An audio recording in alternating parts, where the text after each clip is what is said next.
Hello friends, welcome relax மேடை. ரொம்ப நாளாக வீடியோ அண்ட் ஷார்ட்ஸ் போட முடியலை. ஒரு பர்சனல் இஷ்யூஸ்னால் போட முடியலை.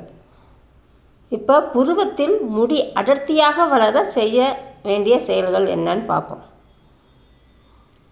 ஃபஸ்ட்டு விளக்கெண்ணெயை தினமும் தூங்கச் செல்லும் முன் சுத்தமான பஞ்சில் நனைத்து புருவத்தில் தடவ வேண்டும். 2, கற்றாழை ஜெல்லை எடுத்து இந்த சதப்பகுதியை எடுத்து புருவங்களில் தடவி வந்தாலும் முடி நன்றாக வளரும். உங்களுக்கு கற்றாழை ஜெல் கிடைக்கலைன்னா விளக்கெண்ணெயை போடலாம். விளக்கெண்ணெய் கிடைக்கலைன்னா தேங்காய் எண்ணெயை கூட போடலாம். தேங்காய் எண்ணெய் அதாவது நல்ல சுத்தமான செக்கில் ஆட்டின எண்ணெயாக இருக்கணும்.